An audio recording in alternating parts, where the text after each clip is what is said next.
Assalamualaikum warahmatullahi wabarakatuh. Perkenalkan, nama saya M. Ferdi Irawan dan teman saya Stan Kianhu.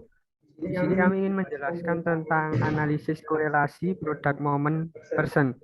Yang pertama adalah analisis korelasi, yaitu analisis diferensial yang digunakan untuk mengetahui derajat atau kekuatan hubungan, bentuk atau hubungan kausal dan hubungan timbal balik antara variabel-variabel penelitian.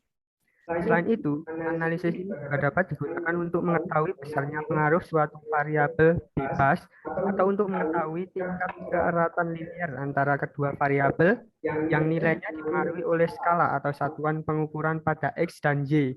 Dengan menggunakan rumus R, menghasilkan koefisien korelasi dan kemungkinan pancaran data yang diwakilkannya, yaitu A. Nilai korelasi yang bernilai antara min 1 dan 1 yang menunjukkan korelasi sempurna. B. Tanda R yang menunjukkan korelasi positif atau negatif yang menunjukkan hubungan kedua gunah variabel. C. Besarnya nilai R menunjukkan keeratan hubungan linier antara dua beberapa variabel bebas secara bersama terhadap variabel terikat melalui analisis koefisien determinasi. Sebagai contoh bisa dijelaskan oleh Mas Stanley Ken.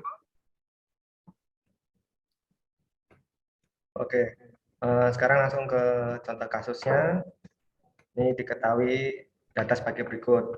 Tabel X dan Y. Di tabel X itu pada urutan nomor 1 ada 64, Y-nya 20, urutan kedua X-nya 61, Y-nya 16, urutan ketiga X-nya 84, Y-nya 34, urutan keempat X-nya 70, Y-nya 27, urutan kelima 88, Y-nya 40, urutan keenam 92, Y-nya 48, urutan ke-7 X-nya 72, Y-nya 34, urutan ke-8 77, Y-nya 40, urutan ke-9 X-nya ada 54, Y-nya 15, urutan yang terakhir tuh X-nya 63, Y-nya 26. Yang menjadi pertanyaan adalah hitunglah nilai R atau korelasi produk moment person dalam data tersebut di atas. Yang kedua, bagaimana nilai koefisiensi determinasinya dalam nilai R. Yang ketiga, ujilah hipotesis apakah ada hubungan yang signifikan antara motivasi dan prestasi dalam data di atas, lengkap dengan angka hipotesis sebagai hipotesis yang baik. Oke, langsung dalam penyelesaiannya. Penyelesaian yang pertama itu, gunakan tabel penolong dalam menentukan nilai R atau korelasi produk moment person seperti berikut. Pada kolom nomor 1, X-nya itu 64, Y-nya 20. Terus di sampingnya itu ada XY. Yang dimaksud X itu X dikali Y. 64 dikali 20 hasilnya 12 dari 1280. Terus sampingnya lagi ada X kuadrat. Itu 64 dikuadratkan hasilnya 4096 ini. Terus yang sampingnya lagi Y kuadrat 20 dikuadratkan hasilnya 400. Terus yang kedua juga sama, urut ya, X kali Y 16 kali 61 976, X kuadrat 61 kuadrat hasilnya 3721, Y kuadrat 16 kuadrat hasilnya 256 sampai ke bawah. Caranya sama semua sampai urutan 10.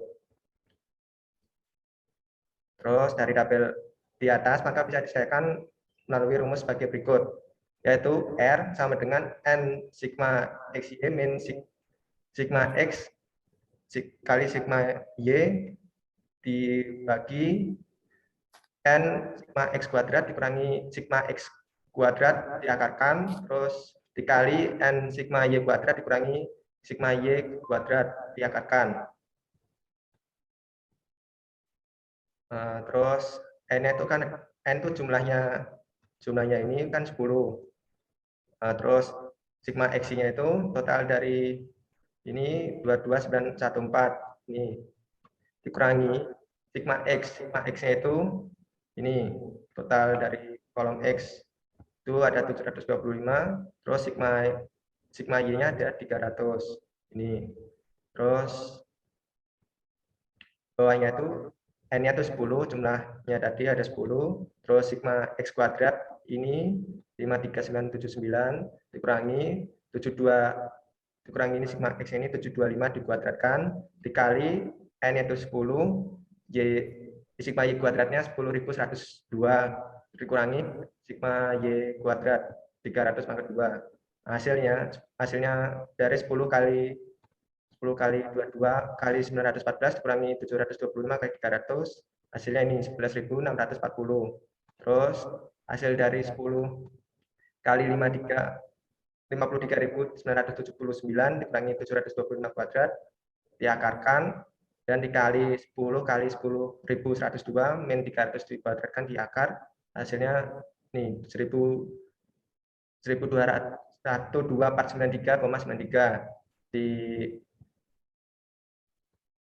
disederhanakan menjadi 0,93. Terus cara yang kedua, koefisien determinasi R. Rumusnya itu R besar sama dengan R kuadrat. Hasilnya ini R 0,93 dikuadratkan, hasilnya 0,86. Kemudian jadikan persen, 0,86 dikali 100% sama dengan 86%. Terus pertanyaan terakhir, uji hipotesis atau uji T. Langkah-langkah sebagai berikut. Yang pertama, menentukan uji hipotesis. Yang pertama, HO banding P sama dengan 0. Tidak ada hubungan atau korelasi yang signifikan antara motivasi dan prestasi. Terus HA banding P tidak sama dengan 0, itu ada hubungan atau korelasi yang signifikan antara motivasi dan prestasi. Terus langkah kedua itu menentukan taraf signifikan. Alfa sama dengan 0,05 atau dijadikan persen menjadi 5%. Terus langkah ketiga menentukan statistik uji dengan rumus T sama dengan R kali N-2 diakarkan per 1 min R kuadrat diakarkan. Langkah keempat menentukan daerah penolakan atau kriteria uji. HO ditolak jika T dihitung mutlak atau lebih besar T alfa berbanding N-2. Langkah kelima itu ada langkah kelima perhitungan. Rumusnya itu ini R sama dengan 0,93. Masukkan rumus ke yang ini. T sama dengan 0,92 diakar 10 min 2 per akar 1 min 0,92 kuadrat. Hasilnya T sama dengan 7,25. Kesimpulannya, HO ditolak jika T dihitung mutlak lebih besar daripada T tabel alfa banding N-2. T hitung sama dengan 7,25. T tabel sama dengan 2306. Karena T hitung lebih besar dari T tabel, maka HO ditolak. Artinya ada hubungan korelasi yang signifikan antara motivasi dan prestasi. Ini bisa pakai aplikasi juga, aplikasi SPSS. Ini langkah-langkahnya juga. Yang pertama itu siapkan data yang akan diolah dalam SPSS. Kita ambil contoh gambar sebagai berikut. Ini ada tabel, urutan pertama itu ada 64, 20, 2, 61, 16, ketiga 84, 34, 4, 70, 27, 5, 88, 40, 6, 92, 48, 7, 72, 34, urutan ke-8, 77, 40, 9, 54, dan 15, urutan 10, 63, dan 26. Terus kemudian klik Analyze, Correlate, kemudian Different. Nah, setelah itu pilih variabel X dan Y, yaitu variabel motivasi dan prestasi dalam kotak variabel. Ini contohnya seperti ini. Terus motivasi dan prestasi masukkan ke bagian variabel, person dicentang, detail dicentang juga, kemudian klik OK. Kemudian checklist. Kemudian outputnya seperti ini. Correlation, motivation, person, ini sampai bawah sini. Hasil output di atas terlihat nilai persen korelasinya adalah 0,932, sama dengan hasil perhitungan manual pada rumus R di atas, yang artinya menunjukkan hubungan kedua variabel tersebut sangat kuat. Cukup sekian presentasi materi yang dapat kami sampaikan, kurang lebihnya mohon maaf. Wabillahi taufiq wal hidayah. Wassalamualaikum warahmatullahi wabarakatuh.